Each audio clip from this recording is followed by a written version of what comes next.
Hello. Hello, my friends. How is everybody? Weaponized Truth says he's not doing a show tonight because the news today is depressing. And let's be real. The news lately has been super depressing, not just today, but every day. And so I really, like I said, I don't blame you, man. I don't blame you for taking a night off. You know, even today, Methods, in his show with Alara, he didn't go over the news today either. He just chatted about what we're doing as a movement and as a family, a foxhole family, to uplift and keep everybody together and keep everybody happy. So I totally get you. Anyone else here that's gonna say hello and jump in the chat? So I really need to apologize for not making it on Monday or Sunday or Monday or Tuesday. Today's Wednesday, yeah. I with this illness that I'm battling and with everything that's going on in life, it's just, as I said at the beginning couple streams, hi Thumper Rose. As I said at the beginning couple streams, it's like super hard for me to keep a schedule and stick to it. And I knew that it was going to be a struggle for me. And it's something that I really am attempting to do better at. I'm going to definitely have to do better at it. Better lately. At it going forward, especially when I start school in September, because, you know, you got to kind of be at school to do school. But yeah, I just, on Sunday, and you know what? None of my doctors can explain it. Not the hematologist, not the oncologist, not the family doctor, not the psych doctor. Nobody can explain it. And it's funny because it's only happened since the jab came out. But once a month, and it has nothing to do with being a female either, once a month, I'll just randomly start throwing up. Like, no other reason. I will just randomly throw up for 2 days straight. And it'll be like having the flu, except I won't have a fever. I won't feel sick. It'll just be nausea and vomiting for 2 days, and then it just goes away. Thank you for the can, WT. So that's sort of what happened on Sunday. I started feeling it coming on and tried everything. Took some gravel, took some Tums, took some ginger, and I just couldn't stop throwing up for 2 days. And it happens fairly regularly, so that's what happened. And so I do apologize for not being there, but I'm here now, and I guess that's what matters. Let's see what the chat is saying in a window that I can actually read it in. Un momento. Mr. Better Lately says, hey Jen, doing all right, a lot to manage, let's smile and rub each other on the back. Sounds like a plan to me, for shizzle. How was the skate park this afternoon? Was it good? Thumper Rose says she's good, and that if she misses live, she can watch later. And WT gave me a can. Thank you. I appreciate it. So, I guess we shall start. What time is it? 8:33? Yeah. There isn't really much to update in the life of Jen, to be honest with you. Just was really quite sick, and big kids were away. Alex has a baseball game tonight, which is nice. And a baseball game tomorrow night. So I hope he does well. Better Lately gave a can to me and says, here's to better health. Thanks for being here. Oh, my pleasure. My pleasure. Here's to better health indeed. Here's hoping I can kick this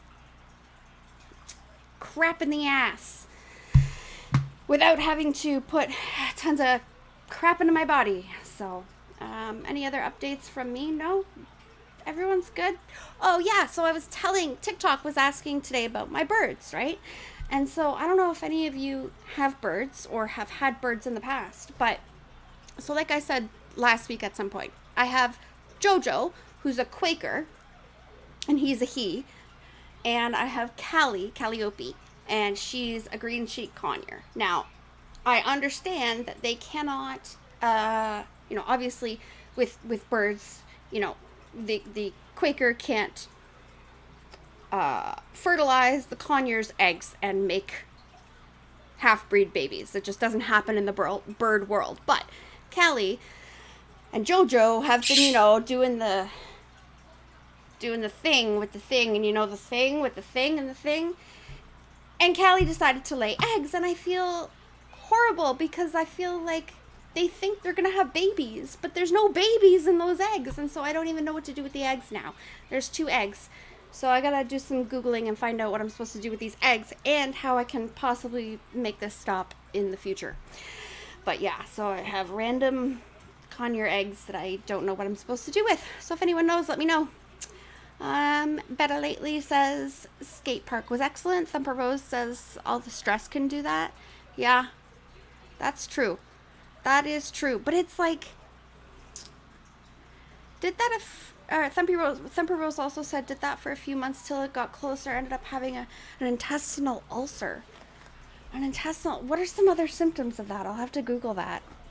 Because, nobody's really done any tests on me to figure out what it is.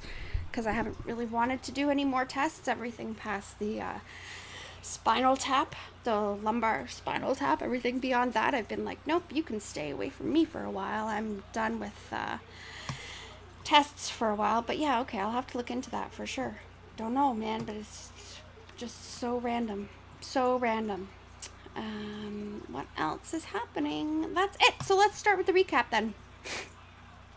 Everyone is good, and I'm glad everyone is good. And you know what? I've also started thinking that when I'm ready, because I don't know, Neo does it so beautifully. Neo can just pray and pretend like no one's there, and it just comes out properly. And I don't know why. I guess maybe just because I'm not even used to being on a stream properly, that I don't think I could pray properly. But I kind of wanted to pray before and after, like on my stream before and after, but I don't think I'm ready for that yet. But eventually I will be. So when I am, you will hear me praying.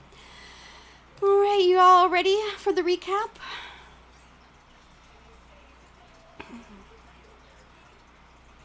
In your back too, eh? Dude, Thumper, I have the worst back pain in the world on both sides, like lower back. Oh man, now I gotta look into this. But it's good to try to find out what's going on, I guess. Alright, recap of chapter 2. If I can find where I put it. Yeah, that sounded like that's what it is, Thumper. Summary and analysis, part 1, chapter 2. Part 1, I guess they mean book 1 because it's divided into different books. The knock at the door is Winston's neighbor, Mrs. Parsons, who asks him to unclog her sink because her husband, Tom Parsons, who works with Winston in the Ministry of Truth, is not home. Remember, we thought it was going to be the thought police, but it turned out to be the woman with the fucking dust on her face? Yeah. Okay. So Winston Smith obliges her and is accosted by her children, who call him a traitor, a thought criminal, and finally, Goldstein. Winston returns home to continue the diary and again thinks of O'Brien. Winston recalls a dream 7 years earlier in which a voice said to him, "We shall meet in the place where there is no darkness." He now believes this voice to be that of O'Brien's and is certain that, in some way or another, the prophecy of the dream will come to pass. Back at the diary, Winston finally realizes who the audience is for his diary. Back at the diary, Winston finally realizes who the audience is for his diary. Wow, Cliff Notes sucks at writing, apparently. Or am I just reading it weird? Anyways, he also realizes the inevitability of his death at the hands of the thought police. Analysis. Winston's dream foreshadows what will take place later on in the book. The use of the phrase, "a place where there is no darkness," another recurring image in the novel, takes an ironic twist when this premonition of Winston's does not turn out as he expects. Winston attributes this phrase to O'Brien, a member of the inner party, who, later in the novel, meets Winston in a place where there is no darkness, the Ministry of Love, a prison. The mutability of the past and the existence of fact through memory are prominent themes throughout 1984. In this chapter, Winston begins to ask himself questions that will haunt him throughout the rest of the book. Among them, How can an idea survive if the past is not allowed to exist? I've thought of that a lot lately.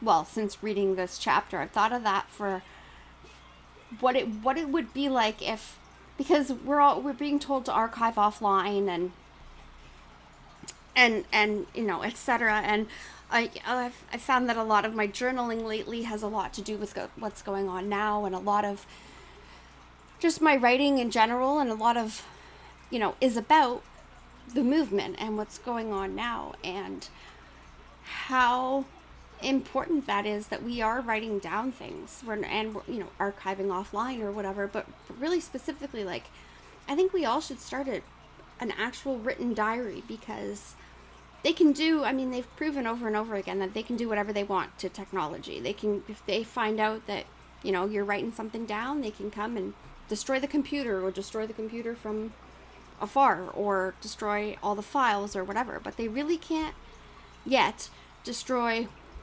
journals, you know, like written actual journals. Something to think about.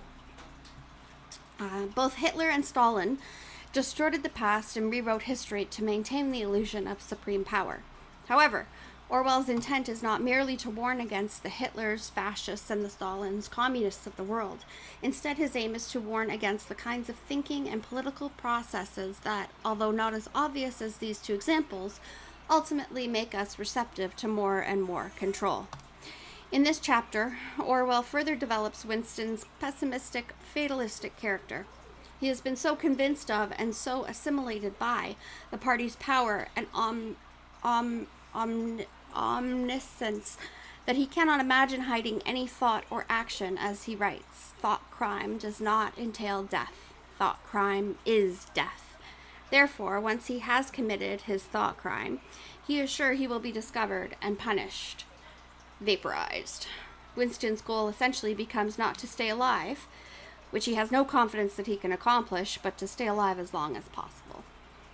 A spanner in British talk is a wrench. An impedimenta means things hindering progress, encumbrances. Interesting. So, do we need any other updates about chapter 2? Do y'all remember what happened last week? Do we need to talk about it some more? Or are we good to move on to chapter 3? Doesn't sound like my Lillian in the background is good to start on to chapter 3. Let me just fix her issues for 2 seconds. I'll be right back.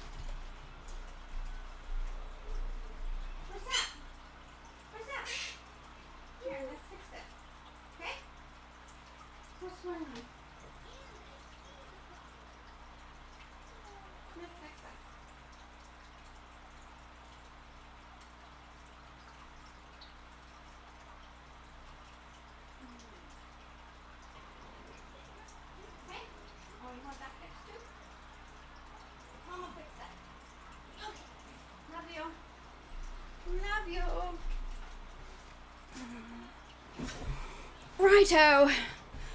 Weaponized Juice says he's ready for chapter 3. So I think that's where we'll go.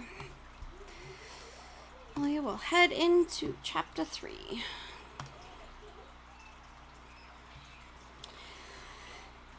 Okay, I zoomed in my camera and I'm not liking it at all. 1 second. My face is way too close to you all.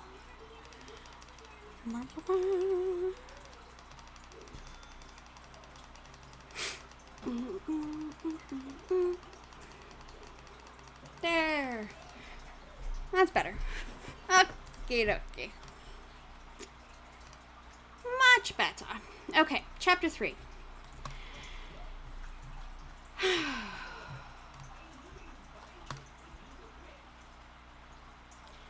So, I read the first line of chapter 3 just as we were coming on, like just as I was coming online, and it says Winston was dreaming of his mother, and I thought, did we miss something?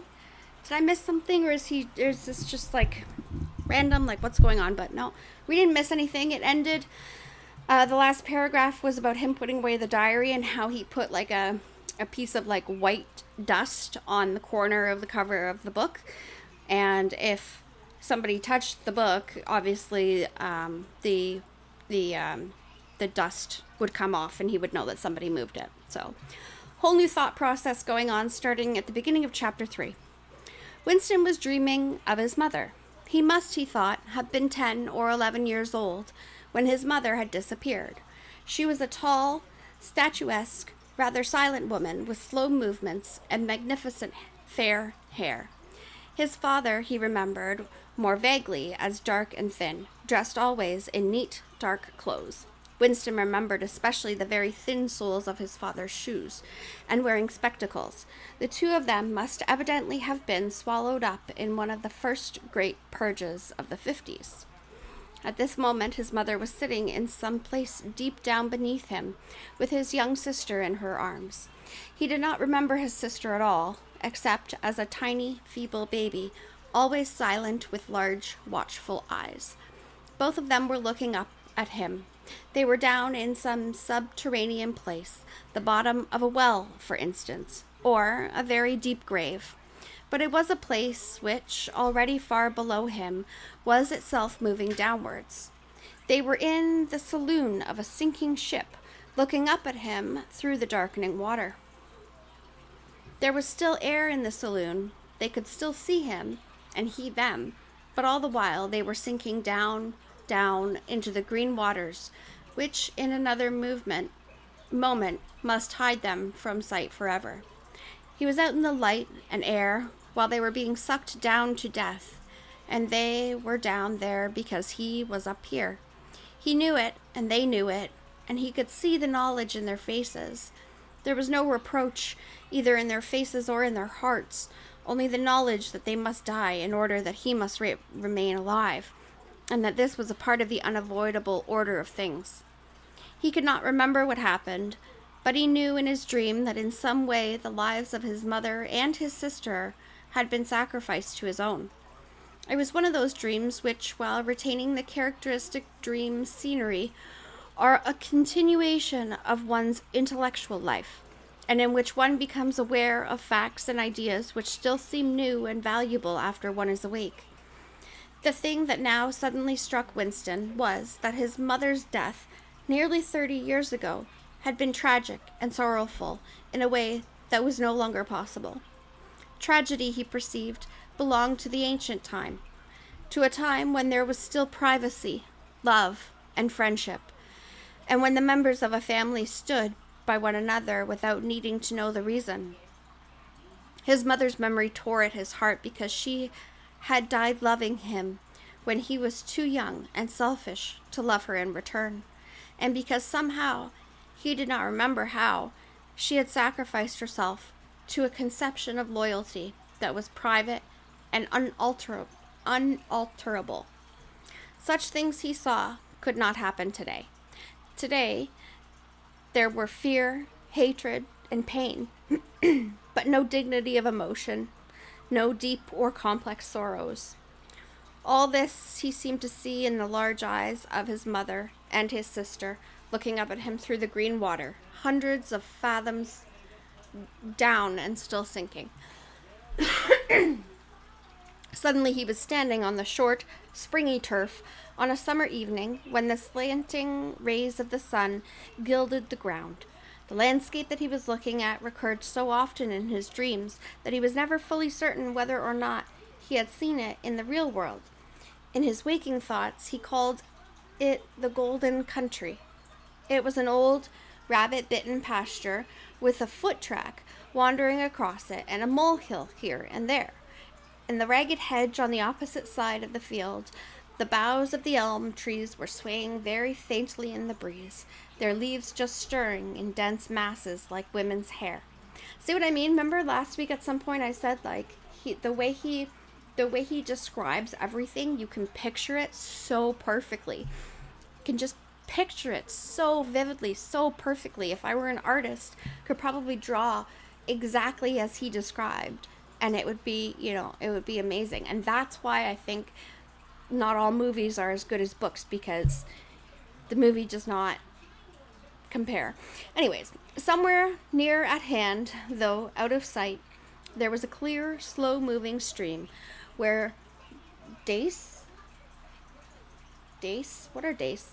Where dace were swimming in the pools under the willow trees. The girl with dark hair was coming towards them across the field with what seemed a single movement. All right, so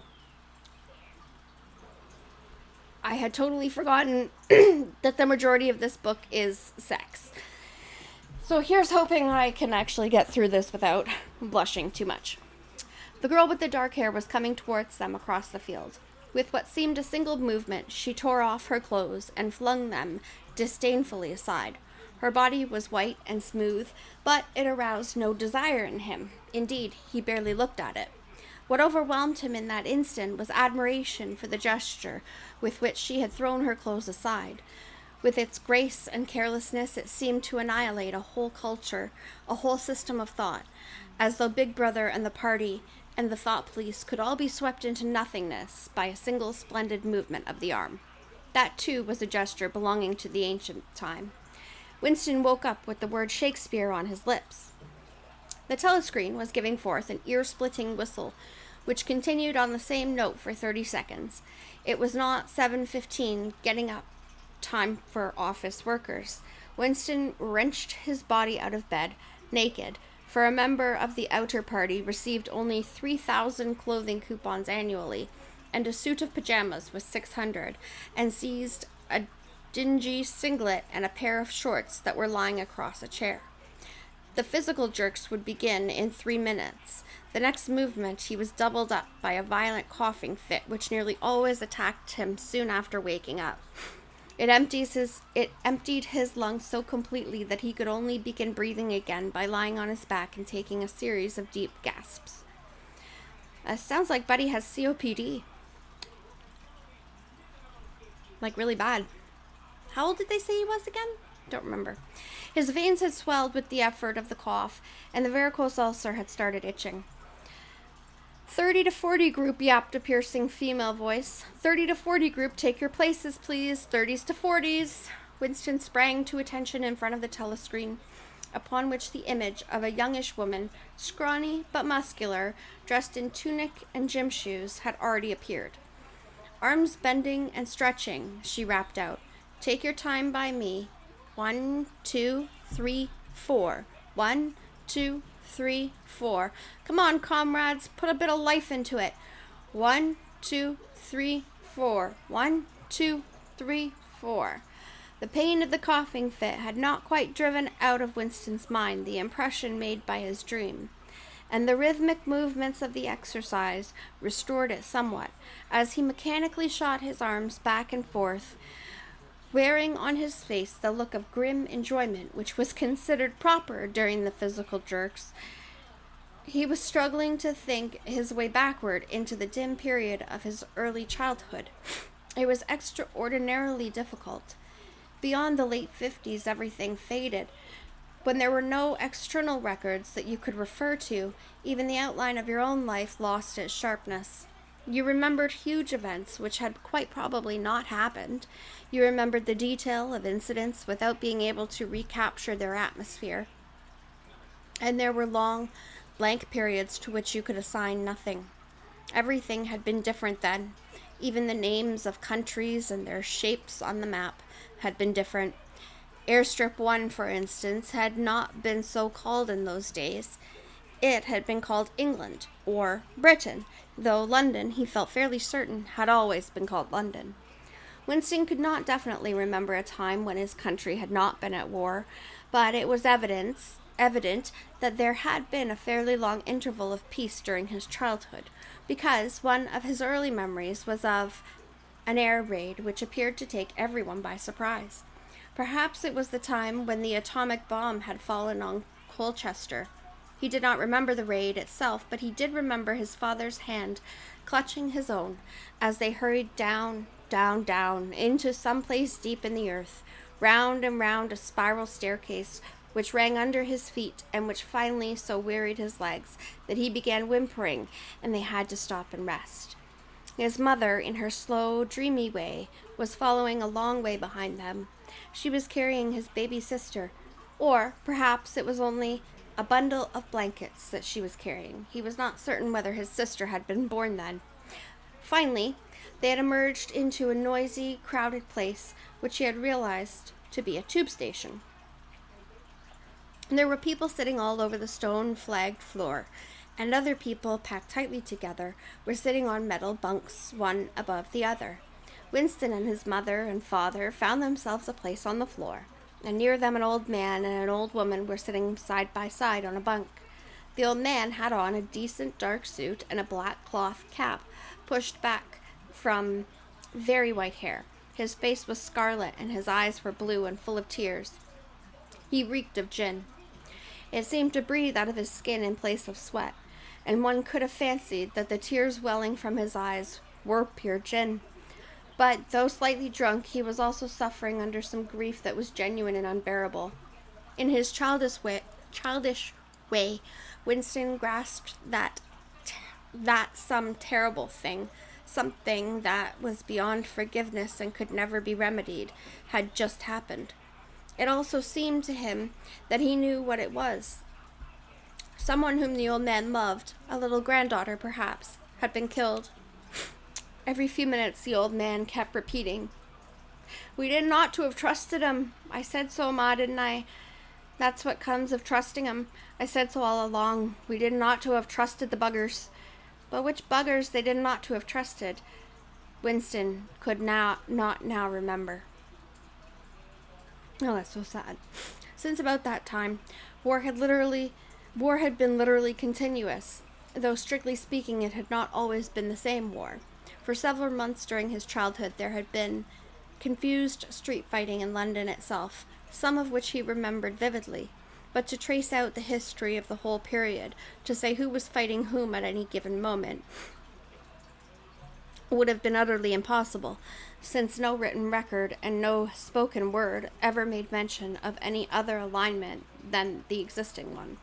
At this moment, for example, in 1984, if it was 1984, Oceania was at war with Eurasia and in alliance with Eastasia. In no public or private utterance was it ever admitted that the three powers had at any time been grouped along different lines. Actually, as Winston well knew, it was only 4 years since Oceania had been at war with Eastasia and in alliance with Eurasia, but that was merely a piece of furtive knowledge which he happened to possess because his memory was not satisfactorily under control. Officially, the change of partners had never happened. Oceania was at war with Eurasia, therefore Oceania had always been at war with Eurasia. The enemy of the moment always represented absolute evil, and it followed that any past or future agreement with him was impossible. The frightening thing, he reflected for the 10,000th time, as he forced his shoulders painfully backward, with hands on hips, they were gyrating their bodies from the waist, an exercise that was supposed to be good for the back muscles. The frightening thing was that it might all be true. If the party could thrust its hand into the past and say of this or that event, "It never happened," that surely was more terrifying than mere torture and death. Gotta reread that one without the brackets, because that messed me up. The frightening thing, he reflected for the 10,000th time as he forced his shoulders painfully backward, the frightening thing was that it might all be true.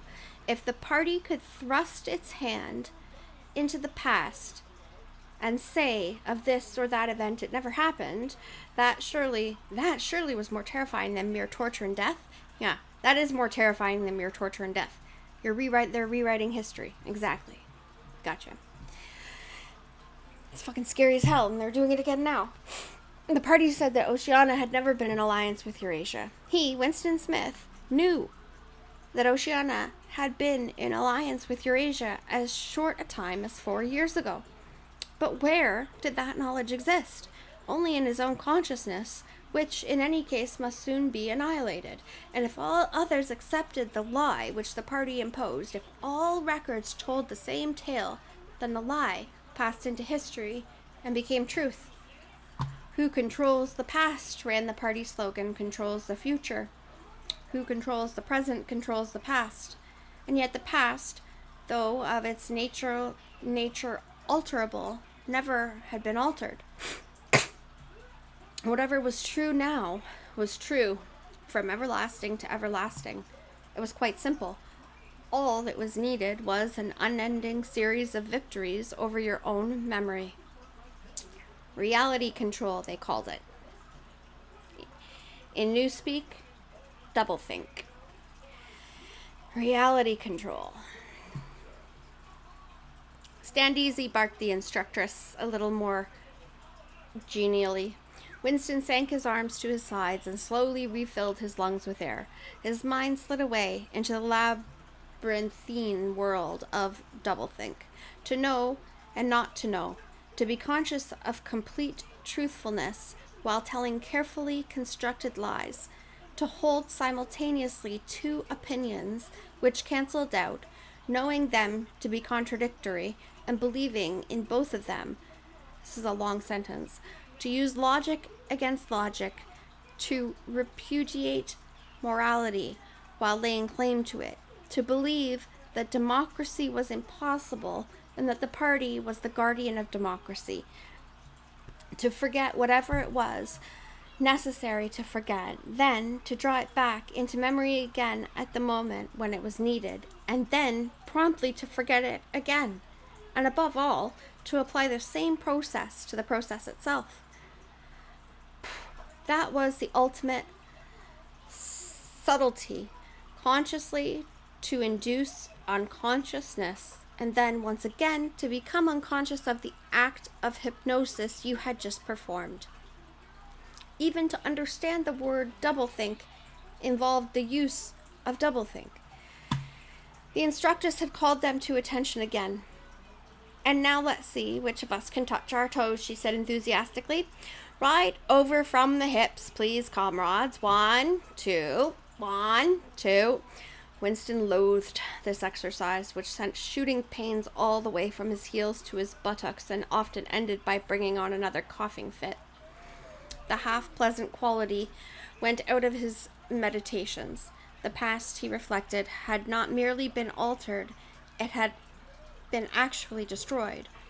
For how could you establish even the most obvious fact when there existed no record outside your own memory? He tried to remember in what year he had first heard mention of Big Brother. So I was just thinking about the Berenstain Bears. What's it called?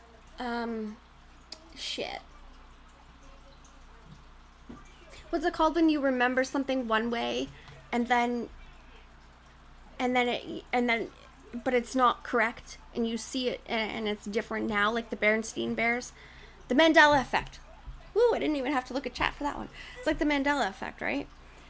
In a way, but also like not, but what you're thinking of isn't even there anymore. So it's like the Mandela effect times 200,000 million. Lillian's crying, so I'm gonna have to pause in a minute. Maybe. For how could you establish even the most obvious fact when there existed no record outside your own memory? He tried to remember in what year he had first heard mention of Big Brother. He thought it must have been at some time in the 60s, but it was impossible to be certain. In the party histories, of course, Big Brother figured as the leader and guardian of the revolution since its very earliest days. His exploits had been gradually pushed backwards in time until already they extended into the fabulous world of the 40s and the 30s, when the capitalists in their strange cylindrical hats still rode through the streets of London in great gleaming motor cars or horse carriages with glass sides. There was no knowing how much of this legend was true and how much invented. I'll be right back. Mills, what's wrong? What's wrong, honey? Tell Mama. Tell Mama. Mama, change this? Mama, change this? Yeah?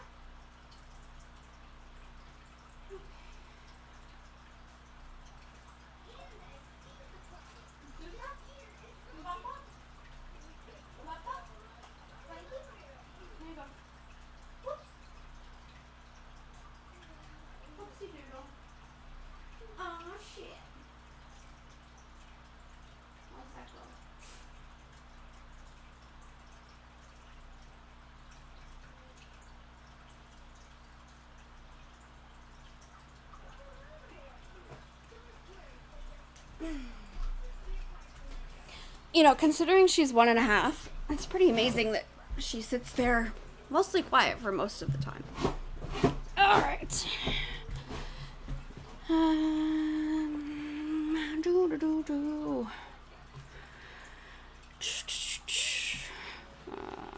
Okay, his exploits have been gradually pushed backwards in time until already they extended into the fabulous world of the 40s and the 30s, when the capitalists in their strange cylindrical hats still rode through the streets of London in great gleaming motor cars or horse carriages with glass sides. There was no knowing how much of this legend was true and how much invented. Winston could not even remember at what date the party itself had come into existence. He did not believe he had ever heard the word Ingsoc before 1960, but it was possible that in its old speak form, English socialism, that is to say, it had been current earlier. Everything melted into mist. Sometimes, indeed, you could put your finger on a definite lie. It was not true, for example, as was claimed in the party history books, that the party had invented aeroplanes.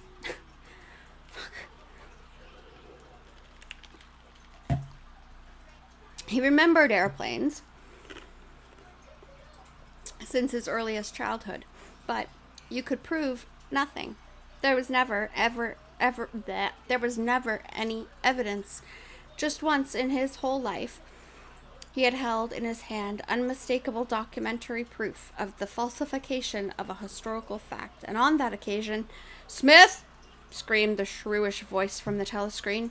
6079 Smith W. Yes, you! Bend lower, please. You can do better than that. You're not trying. Lower, please. That's better, comrade. Now stand at ease, the whole squad, and watch me. A sudden hot sweat had broken out all over Winston's body. His face remained completely inscrutable. Never show dismay. Never show resentment. A single flicker of the eyes could give you away. He stood watching while the instructress raised her arms above her head, and, one could not say gracefully, but with remarkable neatness and efficiency, bent over and tucked the first joint of her fingers under her toes. There, comrades, that's how I want to see you doing it. Watch me again. I'm 39 and I've had 4 children. Now look. She bent over again. You see, my knees aren't bent. You can all do it if you want to, she added as she straightened herself up. Anyone under 45 is perfectly capable of touching his toes. We don't all have the privilege of fighting in the front line, but at least we can all keep fit. Remember our boys on the Malabar front and the sailors in the floating fortress. Just think what they have to put up with. Now try again. That's better, comrade. That's much better, she added encouragingly as Winston, with a violent lunge, succeeded in touching his toes with knees unbent for the first time in several years. And we're at chapter 4. It was a short chapter. Do you guys want to keep reading, or shall we end there? Okay, 1 in the chat to read through. Oh, hey, 123 SKG. Coming in late, that's all right. So, and let's see what's... Weaponized Truth says, all right, the book's finally getting interesting, LOL. Let me guess, that was when I was talking about half of the book being of somewhat sex scenes. Was I right? Am I right? Because I totally wasn't looking at chat. Be the Light 82. Oh, welcome. She said, thanks for the can. And she, or he, I'm assuming she, says, first time here, spreading the love. Thanks for all you do. Thanks for all you do, Be the Light 82. You were everywhere today. You were in all the chats giving love today. I saw you and heard everybody talking. Mandela effect. Yep, Mandela. Thumper Rose 1, but I'm greedy. What? Wait, shit. What was 1 again? Was 1 keep reading? Shit. Was 1 keep reading? And 2 was stop? Someone remind me, please. I totally forget what I said. I think 1 was keep reading.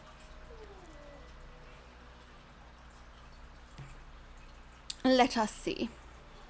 Okay, everyone's saying 1, but remind me, was 1 keep reading?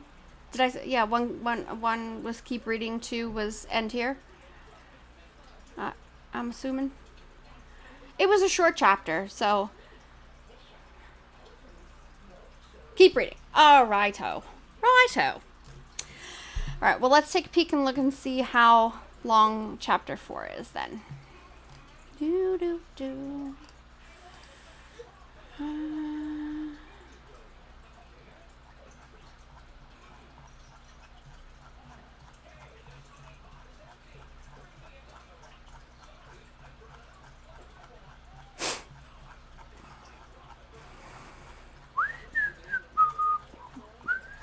Okay, so 4 is pretty long. So, how about this? How about I will read part of chapter 4. How does that sound? Like maybe half of it. Or either, yeah, I'll read part of chapter 4 until I can't read anymore, until Lillian starts crying, or, yeah, that's what we'll do. That's what we'll do. Alrighty. Do I need a break first? I think I do need just a 5-minute quick breako. I'll put something on the screen for y'all to look at. It's not an empty camera.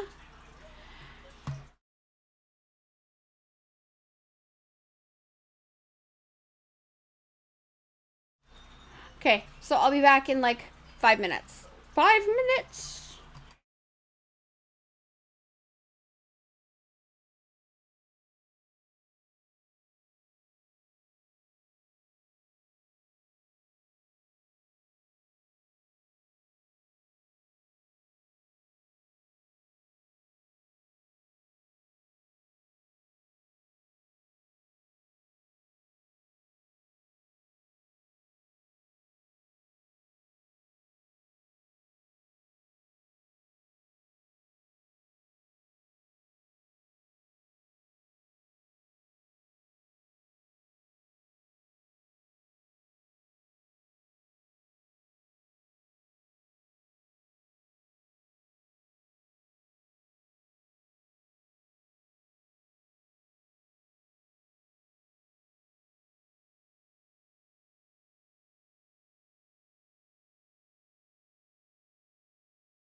Righto.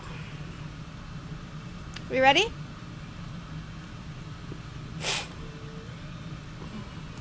Reading out loud is hard. Just saying.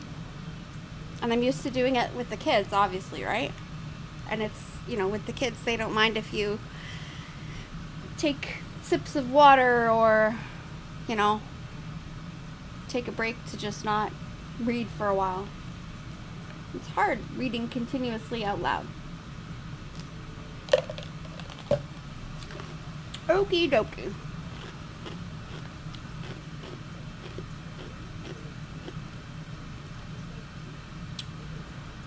Where is my okay, here we go. Chapter 4. With the deep, unconscious sigh, which not even the nearness of the telescreen could prevent him from uttering when his day's work started, Winston pulled the speakwrite towards him, blew the dust from its mouthpiece, and put on his spectacles. Then he unrolled and clipped together 4 small cylinders of paper, which had already flopped out of the pneumatic tube on the right-hand side of his desk. In the walls of the cubicle, there were 3 orifices. To the right of the speakwrite, a small pneumatic tube for written messages, to the left a larger one for newspapers, and in the side wall, within easy reach of Winston's arm, a large oblong slit protected by a wire grating. This last was for the disposal of waste paper. Similar slits existed in thousands or tens of thousands throughout the building, not only in every room, but at short intervals in every corridor. For some reason, they were nicknamed memory holes. When one knew that any document was due for destruction, or even when one saw a scrap of waste paper lying about, it was an automatic action to lift the flap of the nearest memory hole and drop it in, whereupon it would be whirled away on a current of warm air to the enormous furnaces which were hidden somewhere in the recesses of the building. Winston examined the 4 slips of paper which he had unrolled. Each contained a message of only 1 or 2 lines, in the abbreviated jargon, not actually Newspeak, but consisting largely of Newspeak words, which was used in the Ministry for Internal Purposes. They ran: Times 17.3.84, BB speech mal-reported Africa rectify. Times 19.12.83, forecast 3, YP 4th quarter, 83 misprints, verify current issue. Times 14.2.84, mini plenty, mal-quoted chocolate rectify.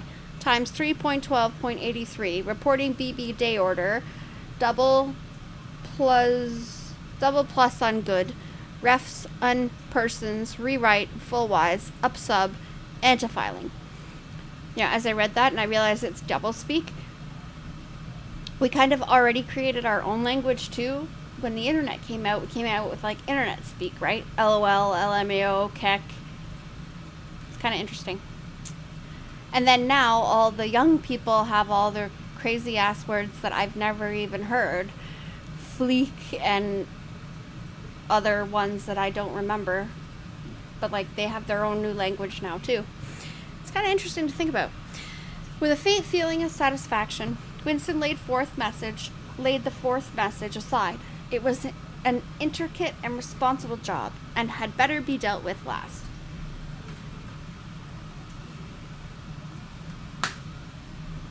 The other 3 were routine matters, though the second one would probably mean some tedious wading through list of figures. Winston dialed back numbers on the telescreen and called for the appropriate issues of The Times, which slid out of the pneumatic tube after only a few minutes' delay. The messages he had received referred to articles or news items for which, one reason or another, it was thought necessary to alter, or, as the official phrase had it, to rectify. For example, it appeared from the Times of the 17th of March that Big Brother, in his speech of the previous day, had predicted that the South Indian front would remain quiet, but that a Eurasian offensive would shortly be launched in North Africa. As it happened, the Eurasian Higher Command had launched its offensive in South India and left North Africa alone. It was therefore necessary to rewrite a paragraph of Big Brother's speech in such a way as to make him predict the thing that had actually happened. Or again, the Times of the 19th of December had published the official forecasts of the output of various classes of consumption goods in the fourth quarter of 1983, which was also the sixth quarter of the ninth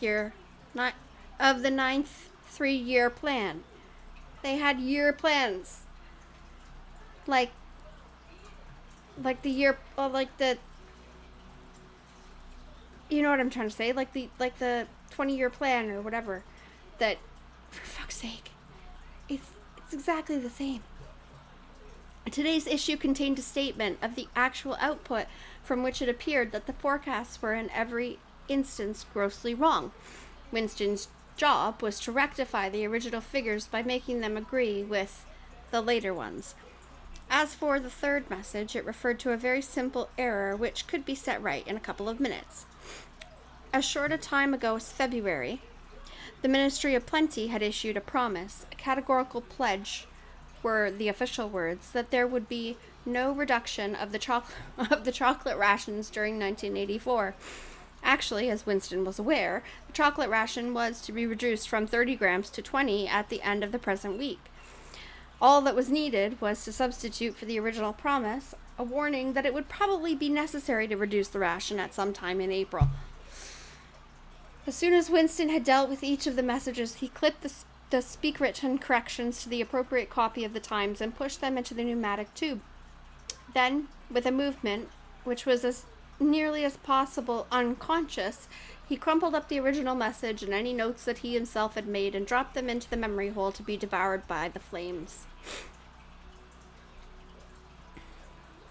I'm trying to think of examples of now times and put them in the chat if you can think of them, and maybe we'll talk about them after.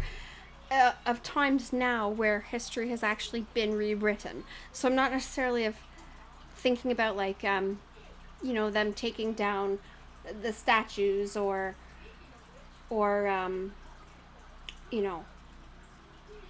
taking away things that have happened prior, but actually the rewriting of history.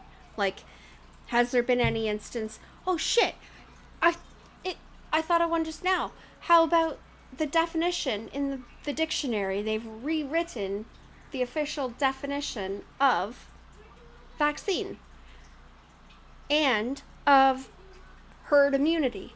Herd immunity before Corona time always had said and had something to do with everybody getting the virus or getting whatever it was, whether it be chickenpox or whatever, and getting the illness and thus providing herd immunity with the help of vaccines, but also including getting the illness and having immunity from already having the illness. And now that's completely gone from shit. Put them in the comments below. We'll talk about it. What happened in the unseen labyrinth to which the pneumatic tubes led, he did not know in detail, but he did know in general terms.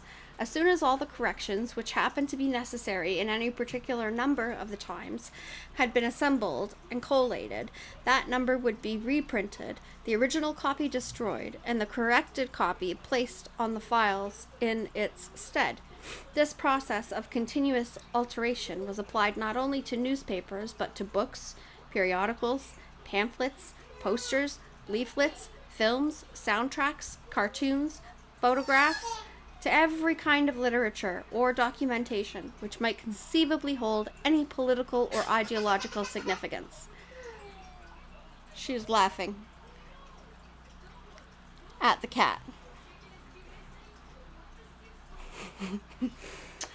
Day by day and almost minute by minute, the past was brought up to date. Now she's crying. In this way, every prediction made by the party could be shown by documentary evidence to have been correct, nor was any item of news or any expression of opinion which conflicted with the needs of the moment ever allowed to remain on record. All history was a palimpsest palimpsest, scraped clean, and reinscribed exactly as often as was necessary. In no case would it have been possible, once the deed was done, to prove that any falsification had taken place. The largest section of the records department, far larger than the one on which Winston worked, consisted simply of persons whose duty it was to track down and collect all copies of books, newspapers, and other documents which had been superseded and were due for destruction. A number of the times, which might, because of changes in political alignment or mistaken prophecies uttered by Big Brother, have been rewritten a dozen times, still stood on the files bearing its original date, and no other copy existed to contradict it. Crazy. Books also were recalled and rewritten again and again, and were invariably reissued without any admission that any alteration had ever been made. Even the written instructions which Winston received and which he invariably got rid of as soon as he had dealt with them never stated or implied that an act of forgery was to be committed. Always the reference was to slips, errors, misprints, or misquotations, which it was necessary to put right in the interests of accuracy. But actually, he thought as he readjusted the Ministry of Plenty's figures, it was not even forgery. It was merely the substitution of one piece of nonsense for another. Most of the material that you were dealing with had no connection with anything in the real world, not even the kind of connection that is contained in a direct lie. Statistics were just as much a fantasy in their original version as in their rectified version. A great deal of the time you were expected to make them up out of your head, kind of like, they did on the news on election night. For example, the Ministry of Plenty's forecast had estimated the output of boots for the quarter at 145 million pairs. The actual output was given as 62 millions. Winston, however, in rewriting the forecast, marked the figure down to 57 millions, so as to allow for the usual claim that the quota had been overfulfilled. In any case, 62 millions was no nearer the truth than 57 millions or than 145 millions. Very likely no boots had been produced at all. Likelier still, nobody knew how many had been produced, much less cared. All one knew was that every quarter astronomical numbers of boots were produced on paper, while perhaps half the population of Oceania went barefoot. And so it was with every class of recorded fact, great or small. Everything faded away into a shadow world in which finally even the date of the year had become uncertain. Winston glanced across the hall. In the corresponding cubicle on the other side, a small, precise-looking, dark-chinned man named Tillotson was working steadily away, with a folded newspaper on his knee and his mouth very close to the mouthpiece of the speakwrite.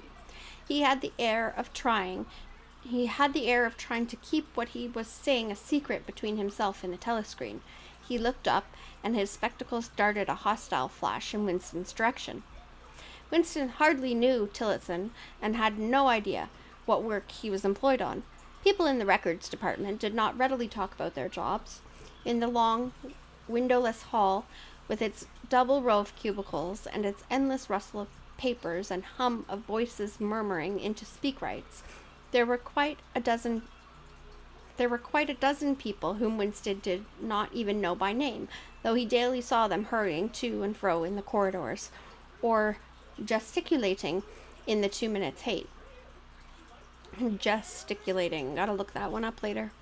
He knew that in the cubicle next to him, the little woman with sandy hair toiled day in, day out, simply at tracking down and deleting from the press the names of people who had the names of people who had been vaporized and were therefore considered never to have existed. It's a shitty job. There was a certain fitness in this, since her own husband had been vaporized a couple years earlier. And a few cubicles away, a mild, ineffectual, dreamy creature named Ampleforth. Really? Ampleforth? with very hairy ears and a surprising talent for juggling with rhymes and meters, was engaged in producing garbled versions, definitive texts they were called, of poems which had become ideologically offensive. Wow. Of poems which had become ideologically offensive, but which, for one reason or another, were to be retained in the anthologies. Okay, hold on a sec. And a few cubicles away, a mild, ineffectual, dreamy creature named Ampleforth, with very hairy ears and a surprising talent for juggling with rhymes and meters, was engaged in producing garbled versions, definitive texts they were called, of poems which had become ideologically offensive, but which, for one reason or another, were to be retained in the anthologies. And this hall, with its 50 workers or thereabouts, was only one subsection, a single cell, as it were, in the huge complexity of the records department. So with the poems that had become ideologically offensive, they kept some in the anthologies. I wonder why they did that. I wonder if we ever find out why they kept some. I'm sure they got rid of some as well, but they kept some, which is interesting. I wonder, yeah. Beyond, above, below were other swarms of workers engaged in an unimaginable multitude of jobs. There were the huge printing shops with their sub-editors, their typography experts, and their elaborately equipped studios for the faking of photographs. There was the teleprogram section, with its engineers, its producers, and its teams of actors specifically chosen for their skill in imitating voices. Really?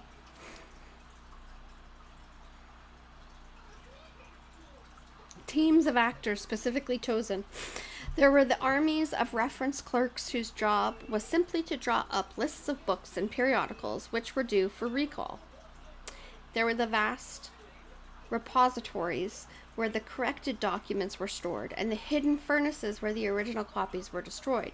And somewhere or other, quite anonymous, there were the directing brains who coordinated the whole effort and laid down the lines of policy which made it necessary that this fragment of the past should be preserved, that one falsified, and the other one rubbed out of existence.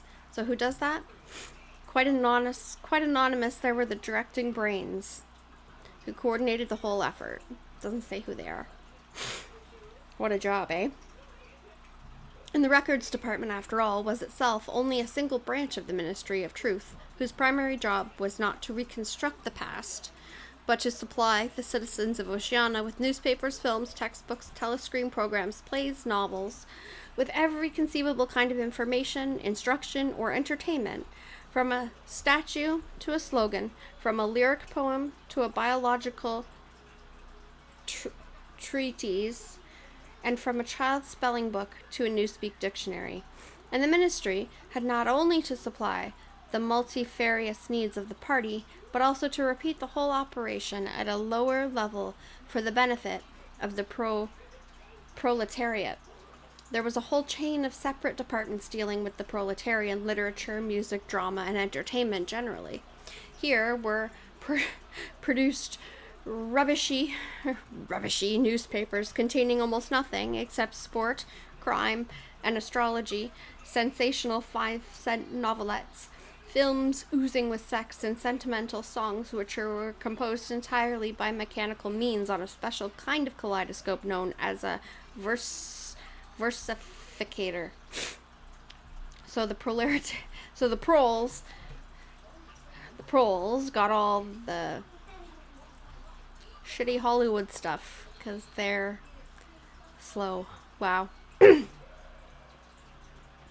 was even a whole subsection, pornosec, it was called in Newspeak, engaged in producing the lowest kind of pornography, which was sent out in sealed packets, and which no party member, other than those who worked on it, was permitted to look at. 3 messages had slid out of the pneumatic tube. So wait, no party member is allowed to look at the porn? Only the proles are allowed to look at the porn? Or the pornosec, which is the lowest kind of porn. So what, there's like higher class of porn that the party members are allowed to look at? Or I wonder if we'll find out. 3 messages had slid out of the pneumatic tube while Winston was working, but they were simple matters, and he had disposed of them before the 2 minutes hate interrupted him. When the hate was over, he returned to his cubicle, took the Newspeak dictionary from the shelf, pushed the SpeakWrite to one side, cleaned his spectacles, and settled down to his main job of the morning. Winston's greatest pleasure in life was in his work. Most of it was a tedious routine, but included in it there were also jobs so difficult and intricate that you could lose yourself in them, as in the depths of a mathematical problem. Delicate pieces of forgery in which you had nothing to guide you except your knowledge of the principles of Ingsoc and your estimate of what the party wanted you to say. Winston was good at this kind of thing. On occasion, he had even been entrusted with the rectification of the Times leading articles, which were written entirely in Newspeak. He unrolled the message that he had set aside earlier. It ran, Times, 3/12/83, reporting BB day order, double plus, ungood, refs, unpersons, rewrite, full wise, upsub, antifiling. In Old Speak or Old Standard English, this might be rendered, the reporting of Big Brother's order for the day in the Times of December 3rd, 1983 is extremely unsatisfactory and makes reference to non-existent persons. Rewrite it in full and submit your draft to higher authority before filing. Winston read through the offending article. Big Brother's order for the day, it seemed, had been chiefly devoted to praising the work of an organization known as FFCC, which supplied cigarettes and other comforts to the sailors in the floating fortresses. A certain Comrade Withers, a prominent member of the inner party, had been singled out for special mention and awarded a decoration, the Order of Conspicuous Merit, 2nd class. 3 months later, FFCC had suddenly been dissolved with no reasons given. One could assume that Withers and his associates were now in disgrace, but there had been no report of the matter in the press or on the telescreen. That was to be expected, since it was unusual for political offenders to be put on trial or even publicly denounced. The great purges involving thousands of people, with public trials of traitors and thought criminals who made abject confession of their crimes and were afterwards executed, were special showpieces not occurring oftener than once in a couple of years. More commonly, people who had incurred the displeasure of the party simply disappeared and were never heard of again. One never had the smallest clue as to what had happened to them. In some cases, they might not even be dead. Perhaps 30 people personally known to Winston, not counting his parents, had disappeared at one time or another. Winston stroked his nose gently with a paper clip. In the cubicle across the way, Comrade Tillotson was still crouching secretively over his SpeakWrite. He raised his head for a moment. Again, the hostile spectacle flash. Winston wondered whether Comrade Tillotson was engaged on the same job as himself. It was perfectly possible. So tricky a piece of work would never have been entrusted to a single person. On the other hand, to turn it over to a committee would be to admit openly that an act of fabrication was taking place. Very likely as many as a dozen people were now working away on rival versions of what Big Brother had actually said, and presently some master brain in the inner party would select this version or that, would re-edit it, and set in motion the complex process of cross-referencing that would be required, and then the chosen lie would pass into the permanent records and become truth. It's insane. Winston did not know why Withers had been disgraced. Perhaps it was for corruption or incompetence. Perhaps Big Brother was merely getting rid of a too popular subordinate. Perhaps Withers or someone close to him had been suspected of heretical tendencies. Or perhaps, what was likeliest of all, the thing had simply happened because purges and vaporizations were a necessary part of the mechanics of government. The only real clue lay in the words refs unpersons, which indicated that Withers was already dead. You could not invariably assume this to be the case when people were arrested. Sometimes they were released and allowed to remain at liberty for as much as a year or 2 years before being executed. Very occasionally, some person whom you had believed dead long since, would make a ghostly reappearance at some public trial, where he would implicate hundreds of others by his testimony before vanishing, this time forever. Like when does the bird sing? This bird sat quietly for a couple of years and everyone thought he was dead until he sang up on trial. He did not exist. He had never existed. Oh, wait. Shit. Hold on. Withers, however, was already an unperson. He did not exist. He had never existed. Winston decided that it would not be enough simply to reverse the tendency of Big Brother's speech. It was better to make it deal with something totally unconnected with its original subject. He might turn the speech into the usual denunciation of traitors and thought criminals, but that was a little too obvious. While to invent a victory at the front or some triumph of overproduction in the 9th 3-year plan might complicate the records too much, what was needed was a piece of pure fantasy. Suddenly, there sprang into his mind, ready-made as it were, the image of a certain Comrade Ogilvy who had recently died in battle in heroic circumstances. There were occasions when Big Brother devoted his order for the day to commemorating some humble rank-and-file party member whose life and death he held up as an example worthy to be followed. Today he should commemorate Comrade Ogilvy. It was true that there was no such person as Comrade Ogilvy, but a few lines of print and a couple of faked photographs would soon bring him into existence. Winston thought for a moment, then pulled the speakwrite towards him and began dictating in Big Brother's familiar style. A style at once military and pedantic, and because of a trick of asking questions and then promptly answering them. What lessons do we learn from this fact, comrades? The lesson, which is also one of the fundamental principles of Ingsoc, that etc., etc., easy to imitate. At the age of 3, Comrade Ogilvy had refused all toys except a drum, a submachine gun, and a model helicopter.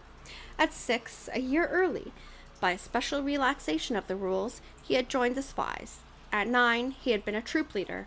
At 11, he had denounced his uncle to the thought police after overhearing a conversation which had appeared to him to have criminal tendencies. At 17, he had been a district organizer of the Junior Anti-Sex League.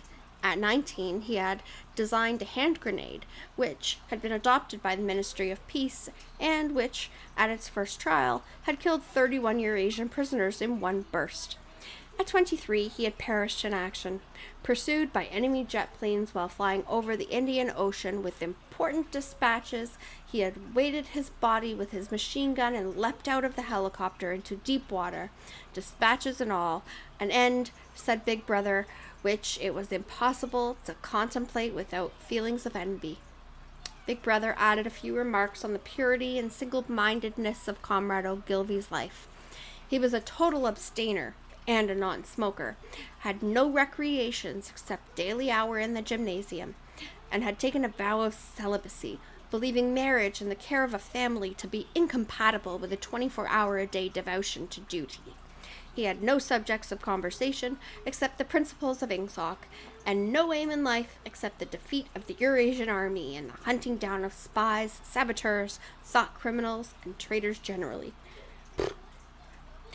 Imaginary guy sounds like an asshole. Winston debated with himself whether to award Comrade Ogilvy the Order of Conspicuous Merit. In the end, he decided against it because of the unnecessary cross-referencing that it would entail. I'm going to read till this bit, and then we'll finish up there. Once again, he glanced at his rival in the opposite cubicle. Something seemed to tell him with certainty that Tillotson was busy on the same job as himself. There was no way of knowing whose job would finally be adopted, but he felt a profound conviction that it would be his own. Comrade Ogilvy, unimagined an hour ago, was now a fact. It struck him as curious that you could create dead men, but not living ones. Yeah. Comrade Ogilvy, who had never existed in the present, now existed in the past, and when once the act of forgery was forgotten, he would exist just as authentically and upon the same evidence as Charlemagne or Julius Caesar. Oh, that's the end of chapter 4 anyways. Good timing, Jen. Oh, so, let's see what we got here. Hi, Zoso dude. So good to see you. Let me scroll up a bit. So, what do we got here? Keep reading, keep reading, keep reading. Weaponized Truth reminded me, yes, Agenda 21. And Wikipedia is totally an example of people changing history right in front of our faces. 123 SKG, so smart. So smart. Weaponized Truth said, Pluto was no longer a planet. We now have 5 oceans. I'm sure there's others. Pluto... What? Pluto's no longer a planet? You gotta be shitting me. Pluto's not a planet. What? No way. Pluto. The planet. Is Pluto still considered a planet? What? It's not a planet anymore? Wow. Holy.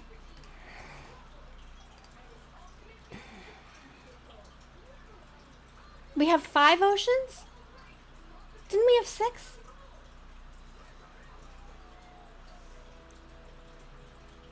Hi, Zoso Dude. Good to see you, too. It really is good to see you, Zoso Dude. Thank you for coming by.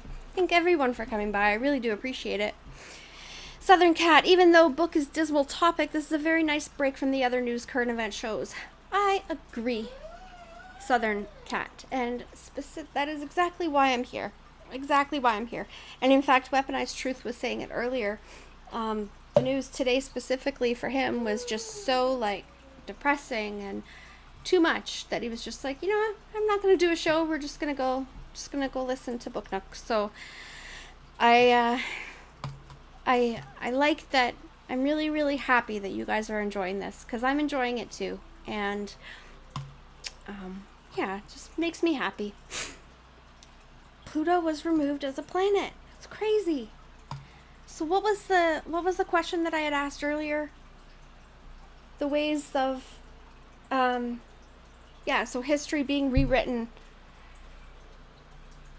Thumper Rose said it allegedly doesn't meet the qualifications as planet. Okay, so then the qualifications of what makes a planet changed from when I was a kid to what now? That doesn't make any sense. What about this whole ocean shit? We have 5 oceans? I swear to God, we used to have 6. Wasn't there 6 oceans when you had to do the world map when you were a kid at school? World oceans, say 1996.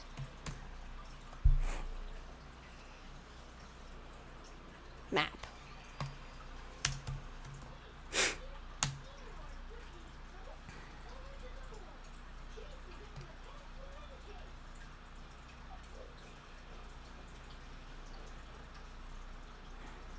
Six, right? And how many now?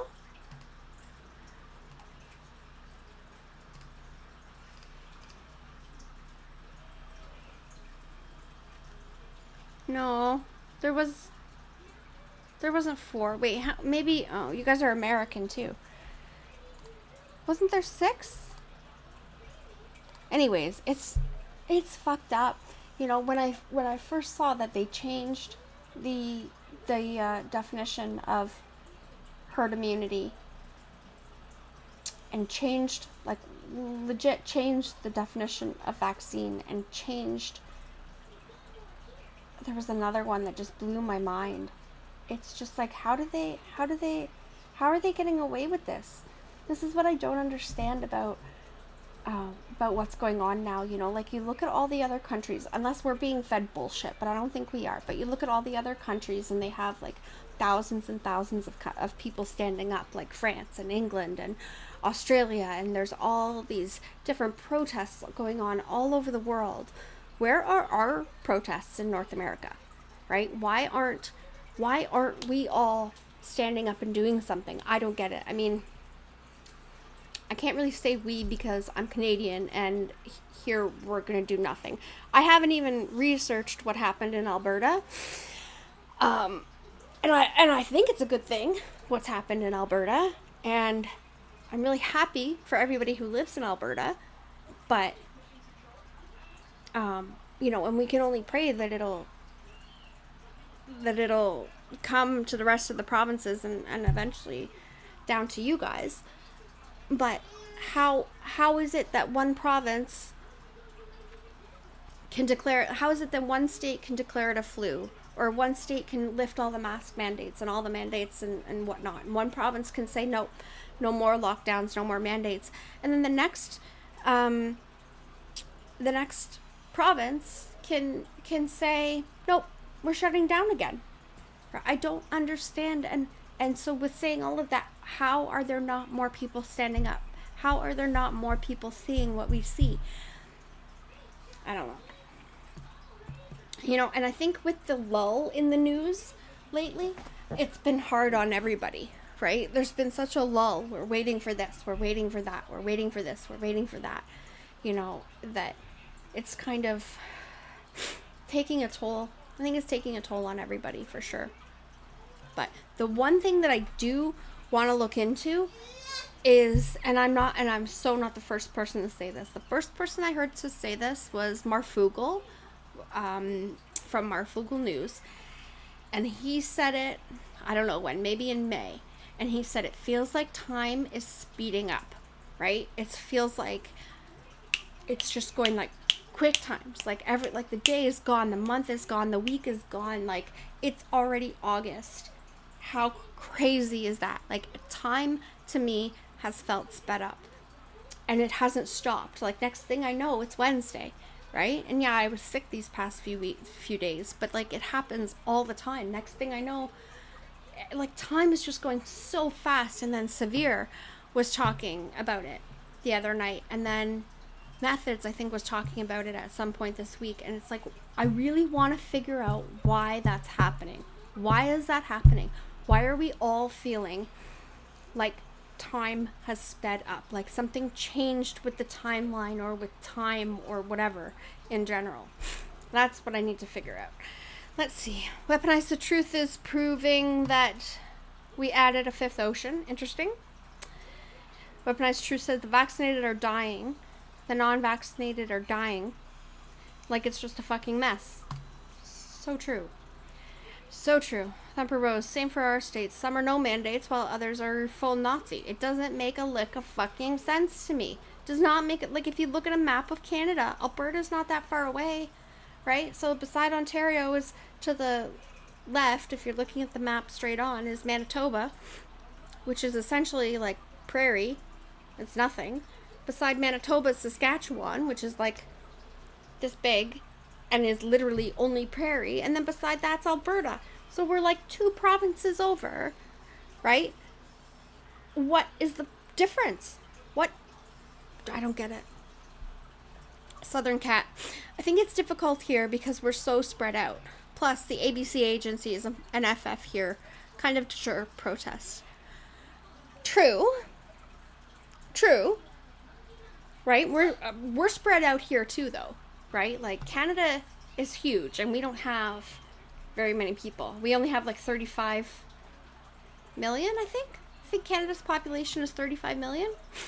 Not 100%, but like we don't have a lot of people to stand up for this. But why aren't more people standing up in the city that's just over there a bit? It's called Hamilton. Toronto is up north a bit, and Hamilton is over there a bit. Hamilton has a protest every Sunday, and I went to it once, and the same thing has happened. If you watch Rebel News, they'll sometimes cover it. They were covering it a lot a couple months ago. And basically the same shit happens every single time. The same 12, between like 5 people and 12 people show up, right? They protest, they get arrested, and they do it all again on Sunday. So I just don't know how more people aren't saying that this is wrong. You know, and Neo says it a lot. How come some Christians can see the truth and some Christians can't? That doesn't make sense to me either, right? But Nice Truth says Marfugel is great, and I remember him saying that a lot of people are talking about that, right? I don't know, like, it's crazy. Thumper Rose. Yep. They're using private entities. All the people, Weaponized Truth says, I think because all the people are dying, it feels like everybody's running out of time. Maybe. Maybe. But I can't even think of anybody who, the only person I know who's died, and I didn't even really know them in the last year and a half, right? Who I, like somebody like on my Facebook or whatever who's died. Well, that's not true. 3 people I've known to have died in the last year and a half. None of whom had COVID. None of whom had the vaccine. 2 were overdoses, and 1 was a suicide. I mean, which were obviously causes of the lockdowns and shit. But, I don't know. It's more urban than rural, yeah. Proves their narrative is false, true. You're not complying, Weaponized Truth. Good for you. Good for you. Good for you. Where is here makes a difference. Is more urban than rural, whereas here makes a difference. I see what you're saying, Thumper Rose, for sure. And Sandra, the Trump rallies give a small glimpse into number of people gathered together. Yep. Southern Cat, I have a whole family full of Christians. They can't see the truth and won't listen to me, think I'm crazy. Right? I don't get it. I don't understand how we are... Yeah, I didn't think so, Thumper Rose. She says there's not more people statistically dying, and I didn't think so either. I wasn't sure if that was just here or there as well, but, how can we as Christ followers, right, be sure of what's happening and what the truth is? Because we are given, because I believe that discernment is given to us by God. So how come God isn't giving them the same discernment that he's giving us? I really don't understand at all. Oh, Weaponized Truth, you have 2 family members dying right now? I'm really sorry to hear that. I'm really sorry to hear that. Are they dying from... What are they dying from, if you don't mind me asking? And remind me, I'm going to make a note for myself now to add you on the prayer list over at Neo's. I don't think I've ever seen you, Weaponized Truth, over at Neo's. You got to do that. You got to head over there, 11 a.m. Eastern Time. And if you're at work and you can't catch it live, go back and catch it another time, because she's amazing. 123 SKG says, I stopped going to church, compromised teaching. I had to stop. I stopped going to church, and I mean, I stopped going to church in that I stopped watching online church because churches in Ontario haven't been open for 18 months. But I had to stop going to church or even going to online church when my pastor, whom I formerly had a lot of respect for, bought into the Black Lives Matter narrative. And there was one Sunday where... It was when all the BLM protests were happening last summer. There was one Sunday where he had a guest preacher come on who was black, and the whole thing was just like, holy shit. I can't listen to you anymore. I can't watch you anymore. And although that has nothing to do with Jesus, really, I mean, it does in the same regard, because Jesus is truth. God is truth. How can you preach, period, and not know the truth? I don't know. It's crazy. Weaponized Truth said the vaccine fucked them up. My mother is much worse, but my sister isn't doing great either. I'm so sorry. Ugh. That's awful. Well, even if you work then, Weaponized Truth, you listen to her replays, okay? Honest to God. She, and White Hat too. Neo's amazing. Neo's the reason I'm here, and I'm gonna put you and your ma. Is it your ma? Yeah, your ma and your sister. WT's ma and sister. All right, y'all are going over there as soon as we're done here. Well, it's 10 o'clock. I had a good time tonight. I hope you guys did too. I'm really enjoying the book. I'm really glad that we stuck with 1984. I really am. And although it's kind of drab, not drab, that's not the right word, but it's not like a fun, exciting book by any means. It's certainly interesting, and it really is a good distraction for me, at least, and I hope it is for you guys too, to be able to just not listen to, you know, Arizona shit and Trump shit and Biden shit and all the shitty shit, and just to listen to a story and come and relax and be chill and chat. So, oh, I will not forget the scratchers. I'm going to release those now. Thank you all for donating. Oh, thank you for coming, Thumper Rose. How sweet. Release lotto tickets. There we go, lotto released. So, Alex has a baseball game tomorrow night as well, like I said, so I'll come on tomorrow. Yeah, because I'll only have Emily and Little Lils. Yeah, so I'll come on tomorrow, 8:30 or 9. I'll let you guys know tomorrow. And again, sign up for sign up for my DLIVE so that way you get notifications. And also my Gab and my Twitter. I've been really good about